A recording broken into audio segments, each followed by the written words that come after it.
Twitch is taking over the world, gaining more than triple Reddit's monthly user base and generating over $1.5 billion a year, with Twitch making the world ever more like The Truman Show, where we watch, comment, and become attached to the lives of strangers around the world, spawning a whole new era of parasocial relationships, simping, swatting, and loneliness, with all of this being for the profit of Mr. Bezos. But Twitch isn't like other social media sites, because unlike other big tech startups, Twitch wasn't created by some yuppie entrepreneurs or corporate enterprise. Instead, Twitch started as an artistic experiment by a 23-year-old called Justin Kan, who is considered to be an artist following in the footsteps of Andy Warhol. Quite a contrast to the corporate Twitch we see today. So then how did Twitch go from a 23-year-old's artistic experiment to becoming one of the world's biggest websites, making billions in revenue, creating global news events, simping, and shaping our entire society and culture in just the span of a few years? It all began in 2007 when Justin Kan would release his Justin TV project. Justin TV was an experimental live streaming project, broadcasted on the newly founded website of the same name, where Justin would stream his daily life and all the things he did, pioneering a completely new mode of entertainment, where Justin would attach a camera to his hat and broadcast live 24/7. This literally included sleeping, shopping, all the mundanities of life, although bathroom breaks were omitted. You see, Justin even publicized his phone number with viewers calling into the show. However, of course, by doing this, Justin would become one of the first victims of swatting, a practice where people call in phony tips to the police, which results in a streamer getting raided. But for Justin, this didn't matter, because Justin TV was becoming a viral hit. People loved how raw and human the experience was. The live, unedited, almost amateur nature of the show never failed to entertain, as it gave a true window into the life of one man, an experience truly lacking in the world of polished and glossy reality TV shows. And so this innovative website quickly gained huge amounts of publicity, attracting attention from the internet and mainstream media alike. But I think the first time I actually heard of Justin TV, I think was back in 2008 or 9ish. I remember playing World of Warcraft at that time, leveling, matter of fact, and I stumbled across it. And at that point in time, you gotta understand that live streaming at that point in time there was few of them, far in between. So whenever people were doing it, they were streaming all their like daily activities or rerunning whatever they did. So some people would record it, some people would play a video or something like that. It was Justin.tv was something that you had to be there to experience, and hardly anyone would actually play games or anything like that, do any of the online activities that they do now, which is why streaming is so big today. But back then, nobody actually did it.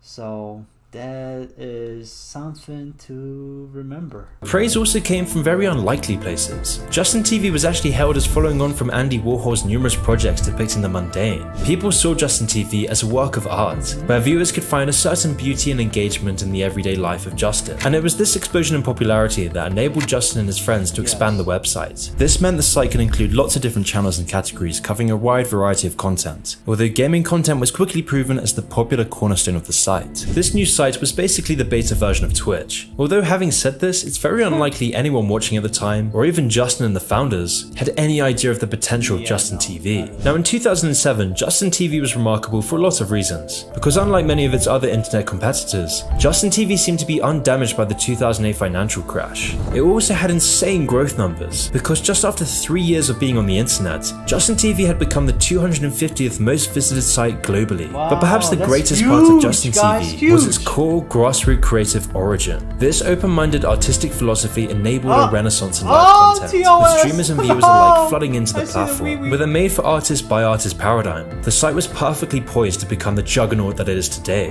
And while everything seemed to be going great, there was one major problem. How could Justin Kan and his team make any money from this? For several years, Justin TV had been running on a loss in order to put as many resources. Now, as big as Twitch it is nowadays, and how monetization works on the internet, you guys gotta remember, 10, 15 years ago, the whole thing of like making money on the internet was such an alienated idea. It was talked about like once in a blue moon. It's like, I don't think anyone back then would ever cease to imagine how much money you can actually make today on the internet. It is mind-blowing. investors as possible into their growth, which meant, like most Silicon Valley startups, all their monetization relied on venture capitalists. But in the years following the 2008 crash, investors no longer regarded Justin TV's user base as sufficient for funding. Instead, investors were now looking for much more than a large user base. They needed to see that a company could function as a true, proper business. So Justin and his team would have to prove that Justin TV could become profitable, or they died trying. This situation caused immense dread for Justin and his co-founders. This had never been a problem before, and everything seemed to be going great, with the company raising over $7 million in investments before 2010. But now with their continued growth, their high running costs were now outpacing their income, putting the company into dire straits, and investors were ready to pull out. And so in response to this challenge, Justin and his team laid out a solid goal for the company. They would need to clear $1 million in revenue per month. I wonder when did they discontinue? Just because I remember at one point in time, I think around 2012, the whole split between Justin.tv and then Twitch.tv was born, which introduced people to live streaming games. But then at some point, I think it was 2 or 3 years later, it's either 2014 or 2015, maybe, give or take. At some point, they actually discontinued Justin.tv and moved all their forces and doubled down on making Twitch.tv their main product.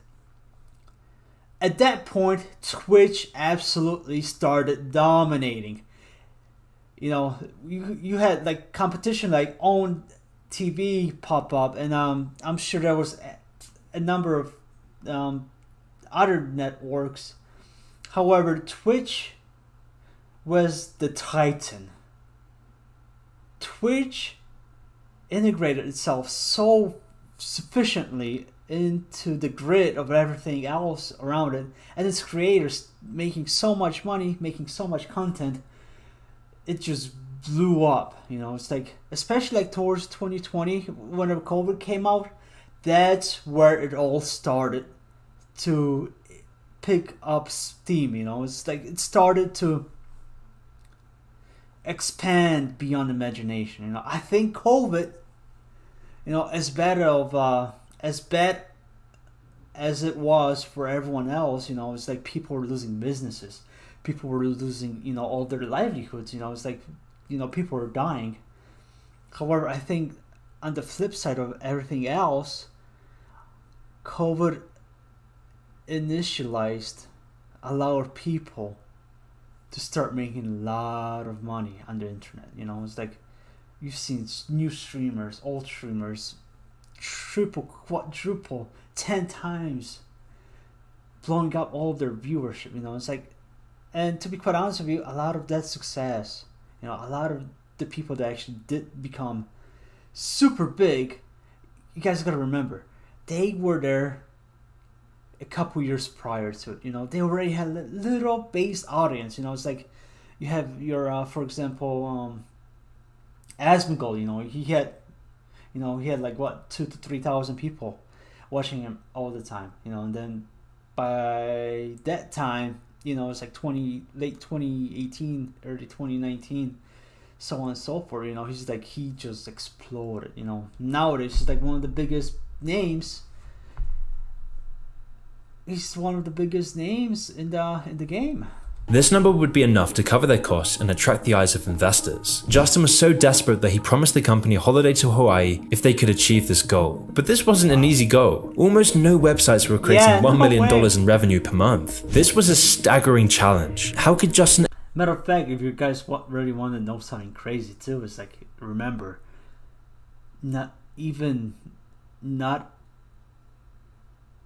maybe 10% of people were actually get to $1 million point by the time their lives end. You know, that's a big number, and they're wanting to achieve it on their own accord. Oh my god. And his team achieved this. Well, the fastest and easiest option were ads. And so Justin TV began to be spammed with ads, to the literal point that there were even adverts on their 404 page. However, at the time, this was the only way they could keep their investments. Without this, the company would be bankrupt. And unfortunately for Jason and his team, the problems wouldn't stop there. You see, while Justin TV's origins were creative and artistic, the business foundations were very weak, which would become very apparent in 2010. The main issue being international viewership. If the countries were outside of North America, Justin TV would lose money. It was clear that Justin TV didn't have a sustainable business model at all. The only solution they could come up with to this problem was to selectively block international viewers on a random basis. However, somehow this approach actually worked, cutting costs but still not harming international growth. And after a lean 6 months of cost cutting and penny pinching, the company hit $1 million per month in revenue, doubling their revenue figures. They had done the impossible, and so Justin's promised holiday would happen soon after, and the celebrating seemed like it would never end. The Justin TV team would go out to Hawaii, partying endlessly every night. They had reached the golden point, getting drunk, enjoying themselves, making bank, revolutionizing the internet and making their mark on the world. Anything was possible. But while the team would endlessly party, big problems were bubbling under the surface. And little did the team know, the team would now be hit with an even bigger challenge.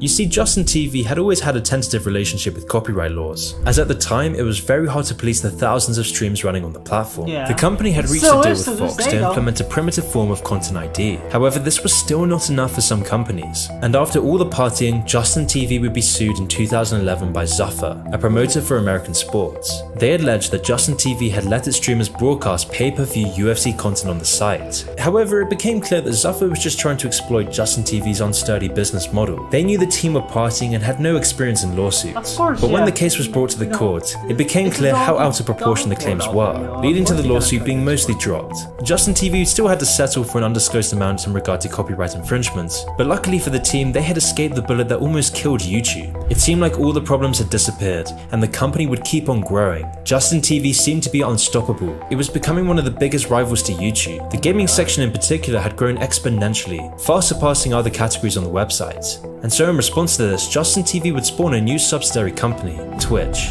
In 2011, Twitch would be solely focused on esports and gaming channels. And as expected, the new website was a hit, reaching 3 million unique visitors a month, quickly eclipsing both Justin TV and its founders' expectations. Twitch had inadvertently become Justin's golden egg, but not just for Justin. Twitch was fulfilling the dreams of gaming enthusiasts around the world, with gamers around the world being able to make as much money from their passion as they wanted, with the only bar for entry seemingly being the creativity and personality of the streamers. These golden years catapulted Twitch forward, fully realizing Justin's dream of a place for streamers and entertainers free to perfect their craft, unimpeded by corporate micromanagement and censorship. And this wasn't just Justin's dream, this was the internet's dream. And so a year later, Twitch had gone from 3 million monthly users to 20 million. But even this milestone was later surpassed, with the site growing to an absolutely crazy 55 million by 2014, making up 1.8% of internet traffic and surpassing. I think whenever I first discovered Twitch was during the Mr. Pandaria beta.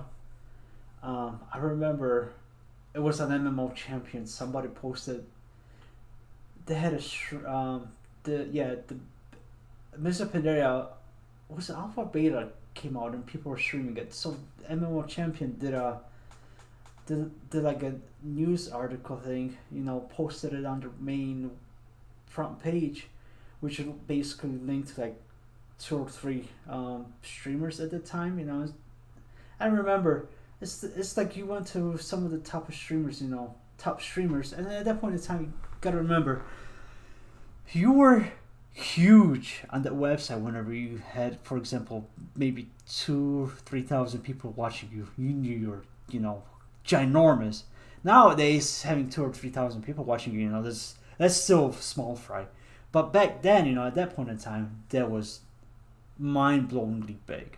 Passing Valve, Facebook, and even Amazon. Twitch's rise showed how much people valued creative freedom on the internet, However, this insane growth didn't come without its caveats. The Twitch team was still relatively small, and yet the site was becoming impossible to manage. It was clear they had to sell the company. They didn't have a business framework. Ever since Justin TV, the team was always poorly managed, but with all Twitch's growth, it became clear that Justin had completed the game. So the company was ready to be sold, and Google was the first suitors. They approached Twitch with an offer over the $1 billion mark. Wow. Justin and his team were over the moon. They'd achieved the Silicon Valley dream. They were the new YouTube, the new Facebook. They would be able to sit back and retire and live a life of luxury. However, just as their dreams were becoming true, Google had to back out at the last minute due to monopoly worries from the ownership of YouTube. Although luckily for Justin and the team, Google wasn't the only one interested. Yahoo and Facebook were also making big offers, with one of the Twitch co-founders being personally called by Mark Zuckerberg, who offered $50 million in just investments, with both Facebook and Yahoo offering over $1 billion for Twitch. However, both of these offers were declined due to differences in visions on the future of the platform. Justin and his co-founders believed in Twitch. They believed in Twitch creating a new free internet, and so staying true to their ideals, they rejected offers from both.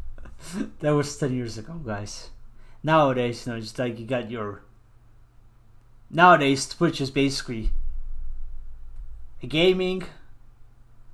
You got your gamers, you got your hot tub streamers, you got your ASMR, you got your, sucking simulators. That's a lot of, free internet, guys. Remember that.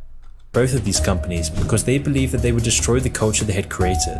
Yahoo, for example, had offered a sum hundreds of millions ahead of Amazon, but the deal fell through because they didn't see gaming as the primary market for Twitch. Despite the fact that they could have taken this money and lived a very, very lavish lifestyle for the rest of their lives. Instead, the founder's vision for the company was worth much more than that. And so in the end, it was surprisingly Amazon that agreed that they wouldn't change the general makeup of the site. Although if the Twitch team had known what Amazon would do to Twitch in the coming years, they might have also reconsidered this offer, but this will become much clearer later on. In the meantime, Amazon bought Twitch for $970 million in 2014. A small figure by no means, but still not really what was offered by other companies. But for the founders, this didn't matter. The true hidden reason for Twitch being sold was that the founders had gotten tired of running the company. They didn't care about setting up better systems of management. They had lost their passion. They were exhausted by their dreams becoming corporatized because the founders only cared about freedom and creativity. They didn't care about the corporate management side of business.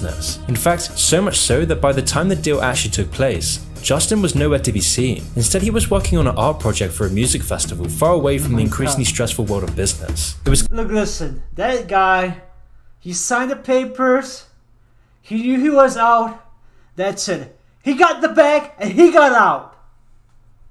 Clear that his heart lay in the creative grassroots side of the business. He just wanted to take his money, get out, and start a new life. And so the deal went forward, and Twitch, once an independent hub of creativity, was now just another Bezos puppet. After the acquisition, Justin left the company and began working on funding and running new startups ever since. And true to his creative side, he now runs a small YouTube channel in addition to his business work, with most of the Twitch founders going on to follow their creative passions. In fact, only one of the original Twitch founders, Emmett Shear, still works at the company as the CEO. But despite his efforts to steer the company in the direction it once took, Twitch can't help but fall victim to the problems that come from big tech holding the reins. Because after the acquisition, Twitch's fate was sealed. From banning popular streamers by the truckload or mismanaging copyright and advertising on the platform, Twitch under Amazon has had its fair share of controversies. The first and most pressing of these issues was censorship. And now this really isn't a surprise considering all big tech companies eventually adopt a draconian censorship model. But Twitch's censorship is noticeably worse than any other big tech giant. And the problem lies with Twitch's moderation. You see, ever since the platform properly took off, there were always too many messages to keep track of, let alone moderate. But for advertisers, this wasn't good enough. They didn't want to advertise their content on, quote, controversial topics. So Amazon tussled with this issue for years after they acquired Twitch,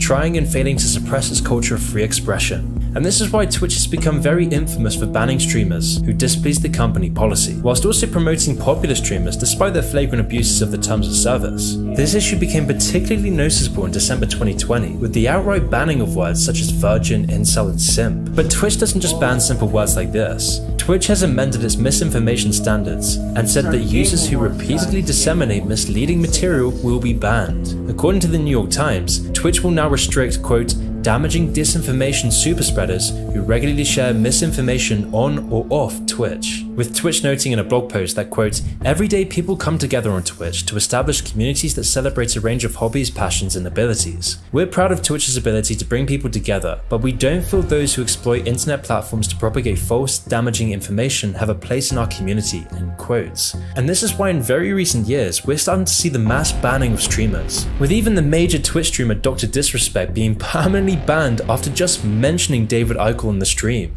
Yes, you can't even mention thought criminals on Twitch anymore, let alone any opinions that might go against Twitch's moderation team. But then who is in control of Twitch's moderation team? Who's setting these terms of service? Well, once you understand Twitch's moderation team, everything else begins to click together, and it starts to make more sense why Twitch's censorship has quickly become so extreme, even beating YouTube in its draconian levels of censorship. For example, the people in charge of Twitch's censorship teams are people like Steph Lower, a prominent member of Twitch's Safety Advisory Council. Her position is very powerful. Steph has the power to control Twitch's terms of service and permanently ban users from the site. Now, who is Steph? Well, Steph is a person who believes they are a deer and perform rituals to be in tune with their, quote, deer spirit. And if that's not weird enough, hear me out here. They also try to achieve, quote, deergasms with their partner. This is who's in control of Twitch's censorship team, and I'm sure she's the perfect.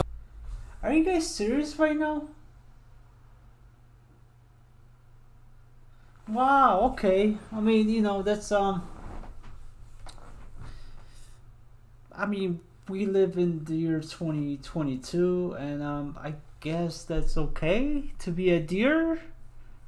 Okay. Person to impartially decide who can voice their opinions and which voices should be silenced. And Steph obviously knows how egregious this is, and openly brags about it, laughing about her power and control of Twitch, claiming, quote, "Some people should be afraid of me." But if you try to criticize Steph, the media immediately regards this as a hate and harassment campaign. And no, I really wish I was joking. And while Twitch's moderation team is a problem in its own right, this has also served to highlight another major issue that Twitch is now dealing with.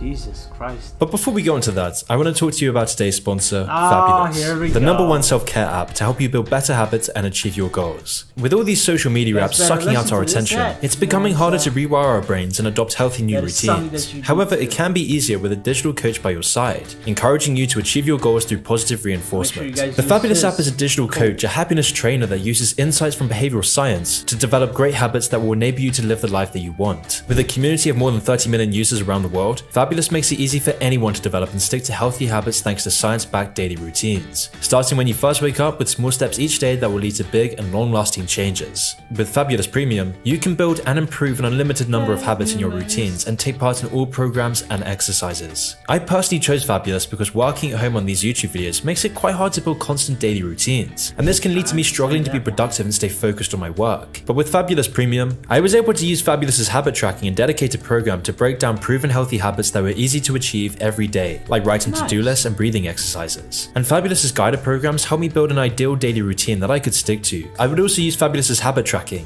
where I could pick from more than hundreds of recommended habits which Fabulous reminds you to complete with a reason why. All while their dedicated program gently nudges me to committing to stay focused. So start building your ideal daily routine. The first 100 people who click on the link will get 25% off a Fabulous subscription. Fabulous.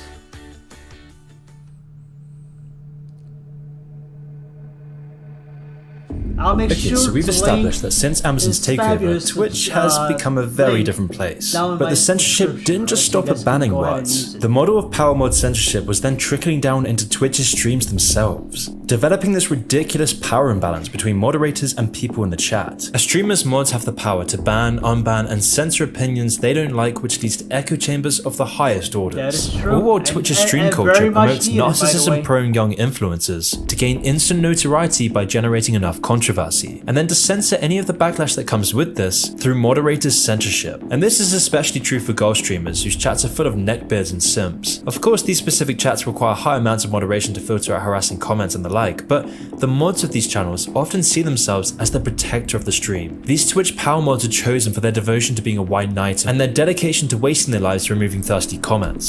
And to be quite honest with you, that's what you kind of need, especially when it comes down to moderators in chat rooms.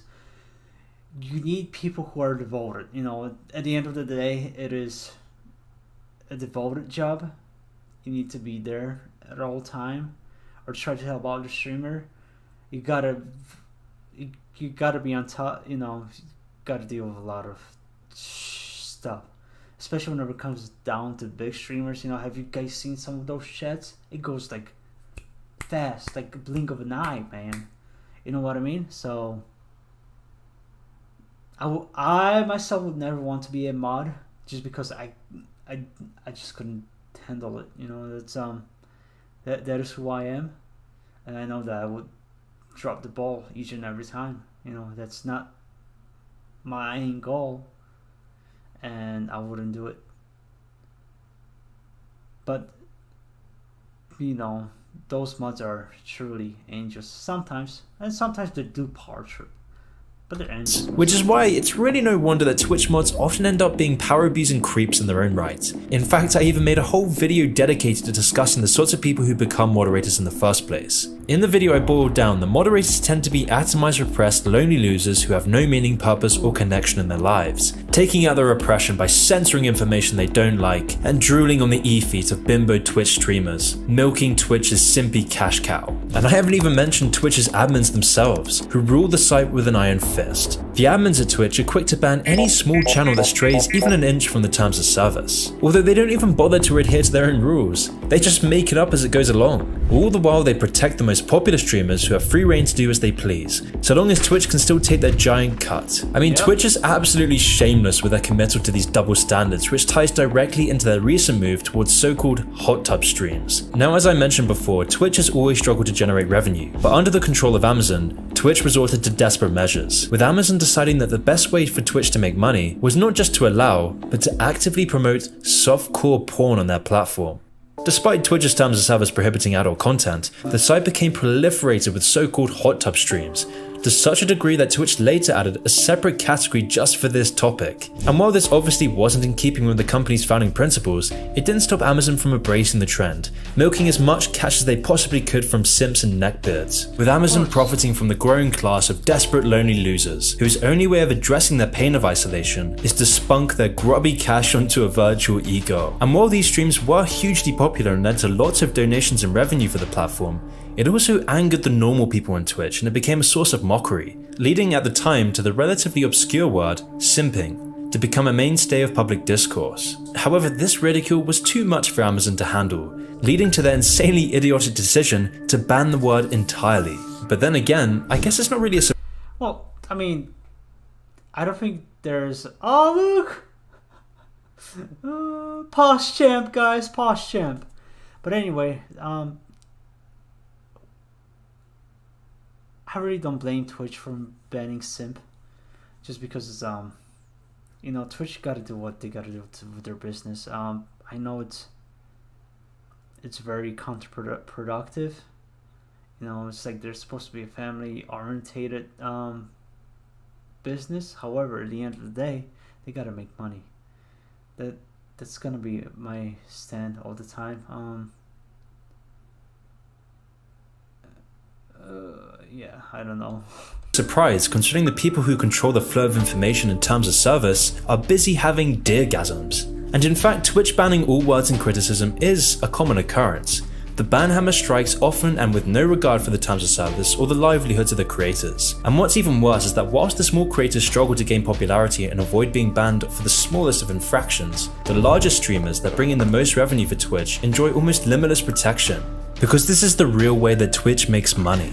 And this gets sinister not just for the fact that it erodes free speech on the internet, but also because of the way that Twitch is hiding sexual assault and harassment allegations against much of Twitch's biggest partners, all in the name of protecting profits. The worst offenders in these allegations were given 3-day bans at most, and a tiny little slap on the wrist for such egregious allegations. Of course, all these problems wouldn't have happened in the first place if the site had stayed true to the founding principles that Justin had always championed. It was the greed of Amazon looking to make a quick buck of lonely, horny teenagers that led Twitch down this dark path. Oh, Bezos. But then this begs the more important question: why are so many people throwing their cash on these parasocial relationships in the first place? How is Amazon able to make Twitch a multi-billion-dollar company just from people donating to these random streamers? And why are millions of young people wasting their lives watching people? A lot of it ultimately comes down to people sympathize with them. You know, people find connections. People will go out of their way to relate to you and try helping you out. You know, it's like the way that they see it, the way a lot of people will end up seeing it is, it's not that streamer's stream, it's their stream, you know, so they're a part of it, the streamer is a part of it, the whole entire community is a part of it. So, you know, whenever the particular streamer is growing, you know, getting money, they're trying to support that particular streamer, which is, you know, at the end of the day, it all goes together. Help. I think at the end of the day, I think a lot of people are trying to help people and see that they're actually making the difference, and then they're gonna be satisfied both ways. Well, one losing money, the other gaining. So. Talk to a camera for several hours a day. Is it simply just horny teenagers, or is there something else to this? Well, it's no secret that our neoliberal dystopia indoctrinates young people to shun their own authenticity, community, and family for the replacement of virtual online relationships to provide them an empty sense of community. We live in a society that has normalized and accelerated the evisceration of the family unit. The building blocks of society are crumbling into dust. In the words of Theodore Dalrymple, the vacuity of modern life in the West, its lack of transcendence, lived as it is increasingly without religious or political belief, without a worthwhile creative culture, often without deep personal attachments, and without even a struggle for survival. Taking us into a God-shaped hole, which is rushing the search for sensual pleasure, which however, no more than distracts. And the sensual pleasure he talks about is now seen in the form of egos, fake parasocial relationships, and watching a drip of meaningless, unfulfilling content that leaves you open-mouthed, slouched on your bed, and tranquilized into a passive, obedient numbness. As Guy Debord said, quote, "In societies where modern conditions of production prevail, all of life presents itself as an immense accumulation of spectacles. Everything that was directly lived has moved away into representation." And Twitch is at the forefront of this social phenomena, and it's become the lifeblood of Twitch's revenue model. The Amazon Twitch system works by trapping vulnerable people and providing a temporary solution to a permanent problem. If you can't get human contact from your real life, Twitch gives you this through a rough facsimile, and this alternative seems to fill a hole, making it very hard for the victims of our loneliness epidemic to quit. And the really sad fact is that for these sad individuals to interact with their favorite popular streamers is through their wallets, competing with their fellow loners for attention. I mean, it's not like most streamers actually care about their fans in any meaningful way either, which is why during the peak of our loneliness in 2020, Twitch's viewership was up 67%, and has now generated 140 million active monthly users. And the sad fact is there's no incentive for these people to break the loop, and I think a lot of it ultimately comes down to is why Twitch did explode the way it did. A lot of people had nothing to do. They were all cooped inside the house, watching the same show. You know, Tiger King only had 7 or 8 episodes. There's only so much time you can waste on it before going mad. And TV shows, you know, there's nothing interesting on the TV. But now going on Twitch, going on YouTube, doing all those stuff, you know, that makes you more. That ends up, you know, taking up more and more of your time. You know, it's like, I think that's the same reason as why GTA RP blew up the way it did, because, you know, it's like, I think ultimately what I think whenever it comes down to GTA RP is 2 factors. One, obviously the streamer needs to be entertaining somewhat. However, 2 is the unknown factor. And the unknown factor comes into at the part where you never know what will happen. You do not know what that particular streamer will run into. You do not know what the particular streamer will do. You do not know how it's all going to turn out. If they're gonna go to jail, if they're gonna save somebody, and you know, it's like, and all of that unknown surprises are, you know, always waiting around the corner, if that makes any sense. I hope. It's likely that many won't, ever. They'll never want to give up their parasocial relationships, always stuck in this fake self-gratification world. And Twitch doesn't want them to break this loop. Twitch doesn't want you to be connected with your family and neighbors. It doesn't want you to have loving relationships, because they profit when you're lonely and miserable. This is their business model after all, with Twitch taking a cut of every desperate subscription or simpy donation. And this situation isn't healthy for the streamers either. Although ostensibly they're benefiting from these parasocial relationships, the unhealthy dynamic this creates makes these popular streamers live in this sort of weird Truman Show lifestyle. The whole world knowing one's innermost life with no reciprocity whatsoever can make havoc on the mental health of streamers, by either turning them into egotistical narcissistic maniacs or depressed, anxious, emotional crybabies, which is why so many popular streamers seem to fall from grace in such a catastrophic fashion. And this might be one of the worst things about Twitch, directly profiting and contributing to the loneliness of an entire generation, just adding more and more billions to Bezos' empire. And the thing is, this is leading to even worse consequences, because when people get so attached to these parasocial relationships, this does foster a lot of emotions. And sometimes there's rare breeds of Spurglords who begin to feel anger, annoyance, and despair at the fact that their relationships are just hollowed out digital distractions. And when they feel this pain, they want to get their vengeance. They want to attack the streamer that they feel is the cause of their problems, which is leading to one of the biggest problems on Twitch: swatting. Yeah, that's a big one. Swatting is when someone finds a streamer's address and fakes a police call, telling the police that this streamer is a serious danger, also that the police break into the streamer's house to arrest them. Probably the most famous example of this, however, is what happened to Ice Poseidon, the controversial streamer who seemed to be this swatting magnet. Now, he was already on Twitch's radar because of his unmoderated chats and the fact that his streams would often break Twitch's terms of service. But because of his popularity and the revenue and publicity he created for Twitch, now you guys know where Ice is. He's being accused of scamming people. You know, he hasn't been streaming late at all. You know, he's been banned off Twitch.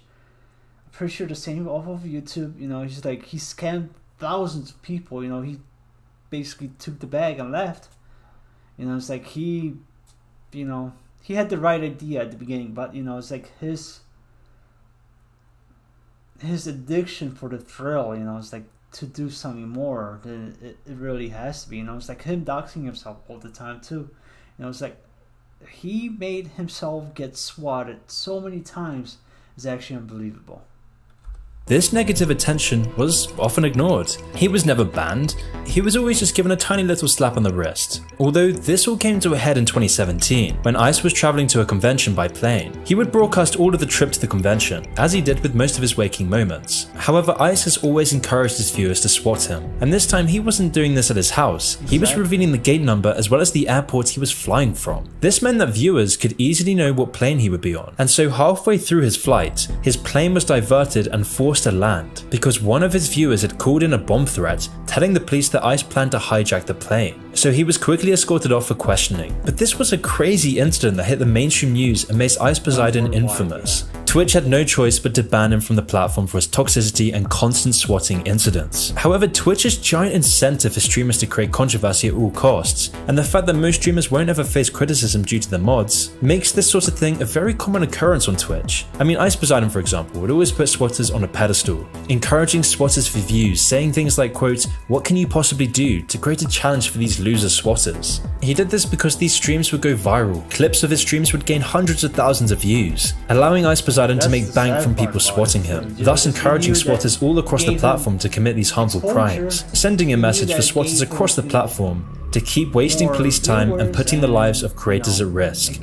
But swatters aren't the only ones playing with people's personal data, because Twitch is also a criminally unsecure platform. Twitch employees have always warned about the miserable security and the very big potential for Twitch to be breached. But of course, this advice always fell on deaf ears. Twitch management has always been horrific even since the Justin TV days. But of course, this would inevitably lead to what happened in October 2021, when a massive 125GB data breach revealed truckloads of information about Twitch's partners and even their payouts from the platform. And whilst this was horrific for Twitch users, and being a needed light on how weak Twitch's management and security is, This breach did also reveal some kind of fascinating insights. It showed that some of the highest paid Twitch streamers, people like Hassan Piker, a famous internet commie, gained almost $1.5 million from Twitch every year, and this is just from Twitch revenue alone, all for him promoting socialism and wanting to eat the rich, all while making millions from these people who have no connection in their real world lives. But that's a topic for a different video. But what's more important was that this leak was done by one single hacker, a lone agent who managed to copy the entire website without raising any alarms, unveiling the very unsteady foundations the Twitch business model was built on. But even with this in mind, Twitch will still rise. In fact, Twitch is set to grow exponentially in the coming years, with the company projected to grow 25% every single year, because Twitch only grows when the population becomes more lonely and isolated,